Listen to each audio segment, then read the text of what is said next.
All right, we are back to line for line. I got my good guy DeAndre on the line. How you doing, DeAndre? Oh, I'm doing good, Devon. Good. Thanks Good. for having me. Now, I definitely appreciate you for coming. So, it is our duty to speak on Week 12 slate, and as I mentioned already, Houston took down Detroit 41-25. Washington took down Dallas 41-16. Now, there are a couple of marquee matchups today that we are expected to see. I'm most excited, obviously, about the Packers Bears, but we'll wait to get to that one till last. The main one that I really want to speak on that can really be an upset is the New Orleans Denver game. How do you feel about that one? Well, that is a good upset. And reading some things this morning, I'm not sure who's playing quarterback for Denver, me or you. I don't know. So, but that's going to be a game to keep a good eye on because of the dynamic of Taysom Hill playing quarterback. Everybody thought Jameis Winston would get in, and everybody thought Sean Payton would go with Jameis Winston, but Taysom Hill, you pay a guy that kind of money, and he's a Swiss Army knife, so you're going to put him out there. But Thank you. That's you that's know that definitely what that I told first people too. game, that first game was a fluke in my opinion, man. So I'm looking for Denver's defense to play him a little better. They got some tape on him. They see what does well. So that's definitely one of the upset picks to look out for. Yes, sir. And like I said, that's why I was picking that one. And what's the strange situation about that? I also thought Jabo Winston will get the start as well too, but I thought I obviously put my thinking hat on and said, well, you know what? Taysom Hill has been there longer. They're paying the man as well too. So why will he not be next in line to start? I get Jameis Winston has been a starter in NFL, but they like to go over seniority. Yeah, of course, and he's been in Sean Payton's system longer, like you said. And Yes. but this game is I think this game is at Denver, so that air quality out in the Mile High. That Yes, sir. defense can get after it with Vic Fangio. He's a defensive mind. I'm expecting this one to be real close. But me personally, I do have New Orleans squeaking it out, but I would not be surprised at all to see an upset here. There's a but like I said, this is a marquee schedule because there are some great games that will be played today. If you look at it, Miami and New York. Now, Miami, they were just coming to life. Don't get me wrong, Tua was looking okay in his debut, but you see they're going back to Fitzmagic and they're at New York who are hungry for a win. There's players on the teams who said, I refuse to go out without getting a win. I believe it was Frank Gore who said he does not want to retire without getting a win. Yeah, Miami should win this. Miami should win that one going away. And I'm not surprised. It's unfortunate that Tua went down. He's been injury plagued since his days at Bama. Yeah. But Ryan Fitzpatrick, savvy veteran, he can win you 3-4 games in a row. He's not an Aaron Rodgers, Tom Brady. Don't expect him to carry you to a deep playoff run, but he can get he can get the job done during the regular season. So this should be a they should win this one going away. I'm I I'm believe. picking New York just because I want to see them get a W, for the first time. Okay. So that's the game of guys just in Vegas his last day, and he just puts his last $30 on it and probably walks away with a Yeah. couple of grand. That's that kind of game. Yes, sir. Now let's move to the Midwest. We have Tennessee at Indianapolis, and I say Midwest because obviously Indianapolis is in the Midwest. I don't want people to call me Tennessee's not in the Midwest. Indianapolis is in the Midwest. So who? That's right. How do you That's how do right. you We feel got to about be that one? geographically correct here. Tennessee at Indianapolis. Oh, Indianapolis defense is something fierce, man. I'm not a huge Philip Rivers fan on their offense, but their defense keeps them in close games, and they do just enough on the offensive side of the ball to win a game. Yeah. Um, for the people out there, I'm a resident Packers fan, so I would like to see Indianapolis lose, but I have no stake in this game. I think they playing well enough on defense. They could be had though. In my opinion, on the back end, their front seven is dominant though. Reminds me a little bit of the San Francisco 49ers team of last year with Okay. speed up front, but just a little vulnerable on the back end. Hmm. I see Tennessee. I see Tennessee getting this divisional win. I don't. I see Indianapolis stumbling. I don't trust Philip Rivers. No. I'm not a huge Philip Rivers fan. He did everything he could to give Green Bay the game last week, Yes, sir. along with the refs. and I expect Tennessee to get this divisional win. And I don't think this one's going to be close. I think Tennessee's found a little stride after last week. I Okay. think this. I Yeah. I And can when I see say that. when I say close, in the NFL, if an NFL team beats you by 13 points or more, that's not close to me because that's how good the talent is in the NFL. So Uh-huh. I expect about a couple scores they beat Indianapolis by. Gotcha. Now let's take it to a game that I really don't see it really meaning too much to me because I can see this game going either way. But we have Cleveland at Jacksonville. Cleveland at Jacksonville. I listen to a lot of pundits, a lot of national pundits, and they bash Baker Mayfield, but he's leading the team. If correct me if I'm wrong, I believe they're 6 or 7-3. Uh-huh. Uh-huh. And I don't know how they're doing it. And everyone talks about the quarterback play isn't up to par. This kid's gonna have them at 8-3 through 11 games. That's impressive in a tough NFC North, and they got a favorable schedule. That yes, they have the soft schedule, but you can't control who you play, and Uh-huh. you beat the teams that are in front of you. And I see Cleveland just rolling once again. Jacksonville plays sneaky good defense though. Their last couple games against Green Bay and Pittsburgh, they played some okay defense for a bad team. They So should have this had isn't that a game team you against the just take. Packers. Yeah, this isn't a team you take lightly. But I think Cleveland runs the ball well, and they get it done. So this is in talks that they have the best backfield in the NFL, with Kareem Hunt and Nick Chubb Facts. coming back. That was very detrimental for them to get Nick Chubb back. And when I originally saw him go down, I believe it was an injury. Correct me, a knee injury, excuse me. Correct me Yep. if I'm wrong. But I was really scared. I was like, oh no, the pressure's all gonna be on Kareem Hunt now. They're not gonna have that dual threat back there. But he was only out 3, maybe 4 weeks. So it's great for them to have him back. And that's gonna be very detrimental for them going forward. Because if you think the winter time's coming in, that's when you really have to strap up and run that rock seriously. Yes, sir. You got to pound that rock in the December months after Thanksgiving. This is after Thanksgiving. We're Yes, about to start learning how who's pretenders and who's contenders, and we're exactly. starting to see that. Exactly. Because when it's -13, snow and all that, you can't throw the rock like you want to, So you gotta be able to pound the rock. And a lot of Yes, teams sir. are gonna expose themselves for not being able to run the rock coming up. You'll see what I'm talking about shortly. But as far as the Baker Mayfield thing, I'm I'm just not totally sold on him. It's like he's so hit or miss. I'm not saying he's a horrible quarterback. I'm not saying he's a great quarterback. He's just really hit or miss in my eyes. No, no, I definitely understand where the criticism comes in. He's brash, he's cocky, and he doesn't put up those gaudy numbers that you think of a first overall pick. But he's managing the game well. He's doing what the coaches are asking him to do. And I think that this year he sneaks into the playoffs. He doesn't go far, but I think he starts to quiet those doubters as that are questioning the pick that was made by Cleveland a couple years back. Yes, and they're still churning with no OBJ. He's out for the season. And don't correct me wrong. Is David Njoku, is he still active or is he injured as well? He's active, but I think he's been getting dinged up when he's been making his returns. Yes, sir. But I thought that they had a dynamic 1-2 punch with Austin Hooper and him and Njoku, Yeah. but that didn't pan out. But a lot of people would go, he's been injured and things like that. But I think the future is bright on offense for Cleveland. Me personally, I don't want to get too far off the schedule topic, but me personally, I would look to trade OBJ this offseason. Coming off ACL, you're not going to get much for him, but I would just move on. I don't think that's the system that he can flourish in. I Hmm. think that's it. They're a Mike Shanahan, Matt LaFleur type offense where they want to pound the rock as much as they can. So Exactly, especially with two running backs that are running at a high level that they are running at.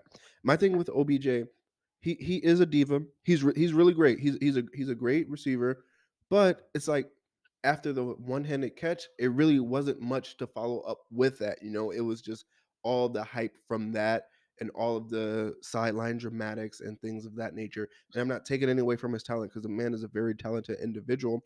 But I feel like he needs to be on a different team with not as many receivers as Cleveland has, because obviously they have Juice Landry and they have a couple other pieces there as well too.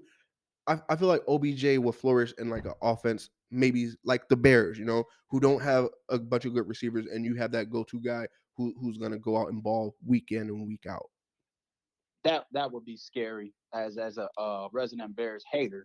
That would be scary. Hey I man, would not look forward to that twice a year and then going on defense with the Roquan Smith and Fuller and Mack and those boys. So I definitely want Cleveland to stay away from trading them to Chicago. Definitely do not do that for Yeah. my sake. No, that definitely would be a great move though when considered just talking football. Yes, sir. Him opposite Allen Robinson for what Matt Nagy wants to do. That then you got to get the quarterback situation right. But this is a conversation for another day. But yeah, that's a good take though. Yeah, yes, sir. So let's take it to New England. Arizona will be in town for New England. Cam Newton and those guys. How do you think that'll turn out? That's my upset. I got two upsets of the week, and I'll let you get to the other one. I won't reveal it. But this is my upset of the week. I think Cliff Kingsbury gets out coached by the GOAT coach, Bill Belichick. Uh-huh. They go up to the Northeast. It's going to be, I'm sure it's not going to be Oklahoma Sooner weather for Kyler Murray or inside that dome in Arizona weather for him. And I think Bill Belichick had some time to plan for him. He's used to mobile quarterbacks.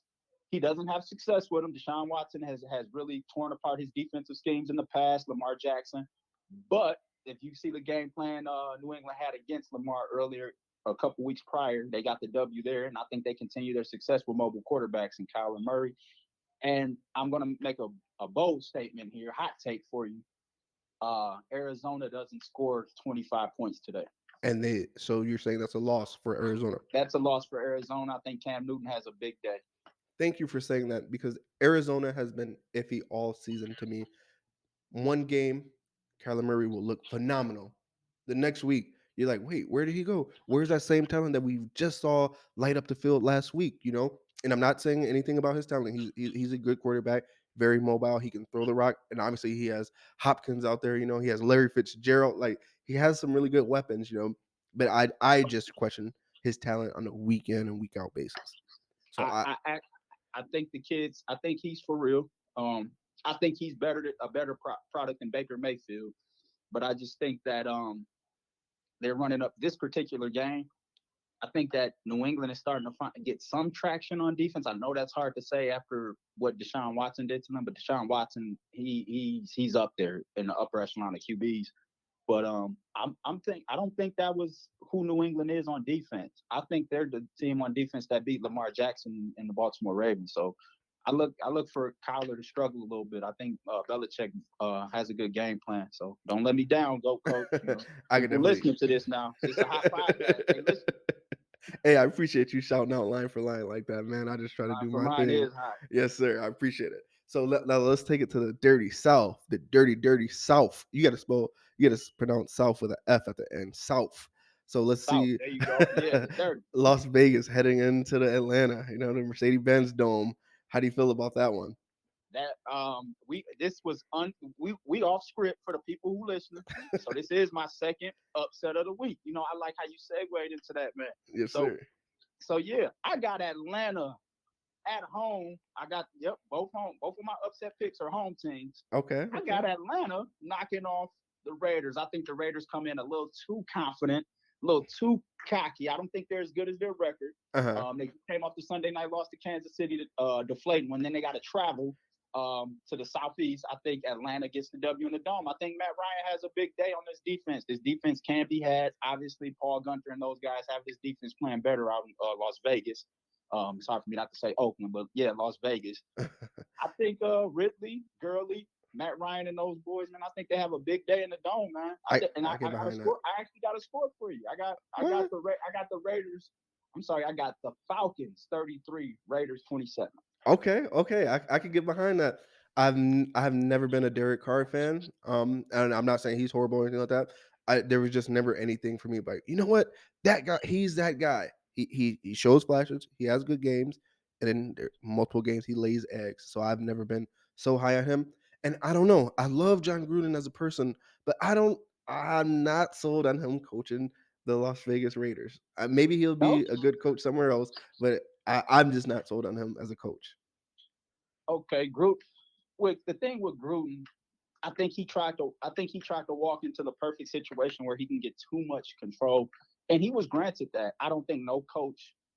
Let me say this: I don't think any coach, but outside of the the Lombardis, Bill Walshes, and Belichick's are worth $10 million a year. You don't pay a guy. I would slide that money over into my quarterbacks or my offensive line, but I don't think a coach is worth that, and I think he demands too much attention from the media. He puts too many.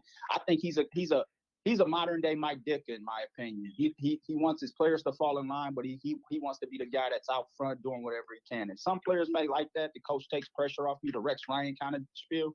Uh-huh. But I think that kind of success, it goes away fast. Like you seen Rex Ryan when he was that kind of coach. He got 2 straight AFC Championship game appearances, and after that he went downhill. John Gruden took Tony Dungy's Tampa Bay Buccaneers team to a Super Bowl, and after that he could not get it right when Yes, that sir. defense fell apart. I just think I think he's too full of himself, in my opinion. But the Raider franchise loves it, so they're just gonna have to write that 10-year deal out. But Yes, I sir. don't think 10 he's years. worth that kind of money. Yeah, especially at 10 years at that. All right, let's take it to the chilly, chilly, chilly town of Buffalo. We have the Los Angeles no, excuse me, the Los Angeles Chargers coming to town to face the Buffalo Bills. I think the Bills get the win. The Chargers at quarterback are set for the future. They got their quarterback Justin Herbert for the next 20 years. You can say that now about quarterbacks. They'll play 2 decades. Yes, sir. But Josh Allen, I think he gets on the right page. I think they get hot. This won't even be close. This should be a 10-plus point win for Buffalo. Yeah, I definitely have Buffalo taking that one too. Buffalo, they're just too hot. They're too hot on defense, too hot on special teams, too hot on offense. When you have that, that's a perfect mixture to really do some damage. And Josh Allen, he's a great quarterback. I love their run game. I love their defense. Their defense are some ball hawks. Their secondary is nothing to mess with. And I love the addition of Stephon Diggs. Stephon Diggs just really needed a change of scenery, especially out of Minnesota. It was just too detrimental for his career for him to stay in Minnesota. So I'm definitely happy that he left. Oh, definitely. Hey, like I said, hey, if you're listening to Line for Line, both of us are NFC North fans. Obviously, he's a Bears fan. Ray's a Packer fan, and we were definitely happy to see Stephon Diggs Yeah. leave. No doubt about that. Yes, sir. Speaking of Minnesota, we have Carolina coming into town to face Minnesota. Now, before I let you give a rebuttal, I tried telling people every day at work, at the gym, wherever. I was like, Minnesota's heating up. They're 1 or 2 wins away from being back in contentions. And then what happened? They went in, knocked the Bears out. They were winning before that. I kept trying to tell people, I said, don't sleep on Minnesota. Minnesota's a win or 2 away from being back in contention talk. But no one wanted to listen to me, and look at them now. Minnesota is definitely back in contention talk. We got to pump our brakes though, bro, on Minnesota after you let the Cowboys come in there and move you around like that, and after seeing what they displayed on Thanksgiving Day, Man, what do you? Minnesota should be kicked off. This is a game I wouldn't put any money on, but I'm leaning towards Carolina, and people might say, "Well, that's a third upset." No, it's not a third upset in my book. I'm not looking at this. If this is a pick'em game, in my opinion. 2 evenly matched teams. I think Carolina's slightly better at quarterback, just a little bit better, but weaponry, Minnesota has it with Justin Jefferson, Adam Thielen. Dalvin Cook obviously is a beast at running back. We both know that. And that offensive line, man. Mauler. So this is a pick 'em for me because I think both teams are evenly matched, man. Gotcha. Now let's take it back to LA, back to the West Coast. We have San Francisco coming to town to face the Rams. All right. So my Packers, I want them. My heart. I'm the Skip Bayless version of a Packer fan for everybody out there. Gotcha. But if I had a team that I thought that I'm rooting for secretly, seriously, and I like what I see, just their football makeup, I'm looking at the football team. I like the LA Rams to really shock some people this season in the playoffs. I would not take this team lightly. Obviously, I think they get the big win today, but just to give you a little bit on them, they have, in my opinion, they have one of the better defenses in the NFC. They can get after Aaron Rodgers, an older Tom Brady, a Drew Brees if he comes back. God bless him. But man, I really look for the Rams to make some noise this year. Sean McVay has something to prove. It was a song years ago. Y'all must have forgot. I forget who made it, but I think that's what they planned in that locker room. I think a lot of people forget that LA Rams are talented on both sides of the ball. I was just telling someone the other day, in one of my Bears group chats, I wish we had an offense like the LA Rams because they're so diverse on offense. Their play calling is elite. You know how they spread their receivers, backs, and tight ends around. Like their formats are just really legit. And obviously, being a Bears fan, I don't get to see any good candy like this on a weekend and week out basis. You know, I get to see elementary play call. Let me slow down. Let me simmer down. We still have to talk about the Bears. I don't want to take too much away Yeah, from yeah, that yeah. You segment don't. there, Yeah, you but want to you stay. know, You want to save that. You want to I'm save that. just saying, We might get after it a yeah, little bit on that one. that offense is special for the Rams. I love their offense. Cooper Cup, he is a dog. Robert Woods is a dog. I really wish they still had Brandon Cooks too, because they were just too elite with that boy on the roster. Yeah, most definitely. Sean McVay, man. I think he has them back to that form they were 2, 3 years ago. And I do not want to draw them in that first round. I don't want to see them in the second. I don't want to see that team. Somebody knock them out. Somebody get rid of this team. This team is scary, man. All right, and now here's my upset. I definitely have the Tampa Bay Buccaneers knocking off the Kansas City Chiefs. I think Brady, he's just going to go there and get it done. Okay, you like Brady over the Chiefs. Uh, This is another. This is to me is like that Carolina Minnesota game. Evenly matched teams. I don't think they're evenly matched at quarterback. I know people still want to ride the coattails of what they call the greatest quarterback of all time, which I disagree with. But that's a topic for another day. Uh, I think that I think, and then you know what? I'm gonna be man about this. Kansas City gets a close one. I think this is the first adversity that Tom Brady faces late in the season. He really doesn't get adversity late in the year. And I yeah, think that he starts to see multiple losses pile up, things like that. And he's going to understand. Bill Belichick isn't having a success he had with Tom Brady, but he's keeping a bad roster afloat. And Tom Brady has an awesome roster, and he's right where teams thought they would be, or people thought they would be with Jameis Winston. So I think that people keep an eye on this. Tom Brady loses this game, they fall back in the division. Say New Orleans picks up another game, and I think it's a struggle for him to make the playoffs because I mentioned a team like the L.A. Rams. yes, sir. Tampa Bay has to win their division, or they might miss the playoffs if they don't win games like this. This is a must win for Tampa Bay, and I don't see it. I don't see it happening. I'm so glad I got an educated person on the line because I tried telling people at the beginning of the season when Tom Brady went there, I said they still have to get it together. Their defense is still not. I would not say their defense is top 10. I would not say that. Their defense struggles week in and week out, and obviously there's only one ball to go around. Tom Brady has to figure out who's going to be his playmaker week in and week out. And I said Gronkowski, his first year back. We don't know if he's going to be the same Gronkowski that he was. Obviously he's coming to life now, but obviously once he first got there and season started, he was not doing what it took to be there. They battled some injuries with Mike Evans and Chris Godwin, and now they bring AB into the picture, which he's looking good. He's looking good, but I feel like it may be a matter of time before he goes back into self-destruct mode. If he's not touching the rock how he wants to touch it, it could get very ugly there because Tampa Bay will still have to fight their heart out to win that division or make it to the playoffs, like you just said. If Before you move on, I think AB I think AB has his biggest game in his early tenure with Tampa Bay. I think he has his first double digit catch game, and he's about 88 to 95, close to 100 yards receiving, a couple touchdowns. I think he AB has a big day. I think so. Okay, I feel that. I feel that. So now we got two more matchups to talk about. We have Monday Night Football tomorrow, Seattle at Philadelphia. Personally, I don't think we really need to touch that. Philadelphia is struggling really, really hard. I'm not sold on Carson Wentz, but in that same breath, Russell Wilson, he's looking a little bit suspect this year. You know, their defense is not what we thought they were going to be. I love Bobby Wagner to death, but their defense is looking really, really shaky. And I just don't know what it is with Russell Wilson this year. Is like he can't put it together. But I definitely feel like the Seahawks will take that win. Yeah, Seahawks win that one easy, like you said. You don't have to spend much time on that. Carson Wentz is a dumpster fire. Philly's getting exactly what they deserve. And I don't want to get too political or racial on your podcast, but man, I just gotta say, thank God for Donovan McNabb because if he could you imagine if he had years like this and They he stood up in front of the media and said things like, I'm going to continue to do the things I'm doing.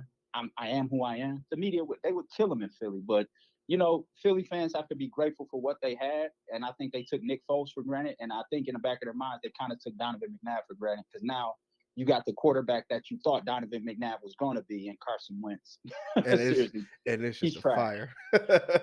He's really trash. And to his defense, he does get hurt a lot. Not saying, oh, look, he shouldn't get hurt. Injuries are part of the game, but it's like he can't stay healthy. So I wouldn't necessarily just write him off, but I would say injuries did cause a lot of it as well too for him to possibly not be the same player that everyone thought he would be. Dak Prescott over Carson Wentz. Let's end that debate now. I was actually telling one of my Cowboys haters, I'm going to shout him out too because he just bothers me. He gets under my skin so much. Crisanto Rosales. He's like the biggest hater I've ever seen. It's like, how could you hate on a team who has more wins than your entire division? I try to say that all the time. I'm just poking fun at him, but those Cowboys are something else. But I told him, I said, hey, you guys might as well give us Dak since we can't figure out our quarterback situation. And it seems like they don't want him. But like I said, these are conversations for another day. And that's the thing too, like you just said, there's a conversation for another day. But that's why I'm not a fan of the franchise tag, because you'll franchise tag me all of my good years, and then when now all of a sudden when I'm like a little bit worn down, now you don't want to pay me. You want to keep franchise. I'm not a fan of that. You know what I'm saying? And it's like I feel like when they franchise tag a player, they're betting on themselves. You know what I'm saying? They're like, well, show us otherwise. Show us you deserve to be paid and extended and all that too. And it didn't work out so well for Dak this year, which is a huge upset. You know, I hope Dak gets back, and I hope he bounces back stronger than ever. Oh yeah, most definitely. All right, we got our last matchup. I got to drop a bomb for this one. We have Chicago going into Green Bay tonight, and I want to hear your talk so badly, but I'm gonna speak first on this one. I'm a No, diehard. this is your podcast. I'm just a guest. I'm gonna be nice. I'll let you speak. I'm just gonna take my notes here. I'm just come correct. If you can't come correct, don't come at all. Go ahead. I got you. I appreciate it. I definitely feel like you'll love what I have to say today because, man, I definitely see the Packers putting up 40 to 42 points on the Chicago Bears today. And I can see the Bears scoring maybe 9 points total. The Bears, I think it's just time for us to hang up our hopes for this season. Like I said, I'm diehard, always rolling with my boys, but there's just too many issues going on at once, and it's too late for a turnaround. I feel like I love how they put Mitchell Trubisky back in there, but that's still just putting a band-aid on another deep wound, you know, because the offensive line, it all starts up front. If your running back is getting contact met every play in the backfield, how do you expect to win? And then people will talk about our run game. Oh, their run game is not there. Their run game is non-existent. How can we do that when our line can even get a push? You know, and I love Aaron Rodgers, even though I hate the Packers. Aaron Rodgers is like God to me. He's like just made me cry so many years, and I'm sick of it. But I definitely see him putting up 42 points on the Bears today. I love my Bears defense, but our offense just lays the egg every time. And yes, Mitchell Trubisky's back is going to look good because he's going to be able to scramble and do the things that Nick Foles cannot do, but they cannot get it together because Matt Nagy even gave up play calling to Bill Lazor, and it still looked the same. It still looks stagnant. Can't get anything going. It's just everything is such an effort for the Bears offensively. To get 3 yards is just such an effort. So I don't see them winning this. I will be very surprised if they do win. I did make a bet for some peach tea. So if the Bears do win, I get 2 cases of peach tea. But I don't see the Bears winning. So I might as well go get my friend her drinks right now because I don't see the Bears winning this. Now I'll turn it over to you and then we'll end on that. I'm not gonna let you do this to me. No, you're not putting the jinx in. I'm telling you now, he's trying to put the jinx in. It ain't gonna happen. Oh no, the Bears are gonna Packers score 40 points. La la la la. A naive Packer fan would love to see that happen, but this Packer fan knows no, it ain't happening. You don't see that happening. It's Bears week. It's Bears week. Okay. So you think the Bears are just gonna go up to Lambeau Field and just give up 40 points with the great Khalil Mack and Roquan Smith and Kyle? I think his name Kyle Fuller, the other number 23 at cornerback, because the real number 23 played for Green Bay Packers. Yeah. Man, all right. Best in the business. Don't get me going. You done got me revved up. Don't try to jinx my team, D. Don't do that. Don't do that. Now, this is what's gonna happen today. Okay. Okay, so we gonna get a old black and blue game. I think this game. I think 40 points. You are right about that. That's gonna be the combined between two teams. Okay. I think both teams struggle to get to 25 points. I think the defenses come to play. Aaron Rodgers does not struggle in the win column against you guys. No, we know that. but he struggles statistically against you guys. You guys always have a good game plan for Aaron Rodgers. I don't take divisional games for granted, i.e. a couple weeks ago, Minnesota comes into Lambeau Field and dominates us. I don't see the Bears having that kind of firepower on offense, but they definitely have it on defense. But at the end of the day, the better team will win because we're always the better team in Green Bay than the Bears. I'm sorry. I can't even argue. I can't argue that. Bears fans, if you're a Bear fan out there, this slogan, bear down, it's like laughable because there will be literally a bear down. It'll be like 52 Bears down in Green Bay today. Hey, all right, man. I'm going to cut you off there.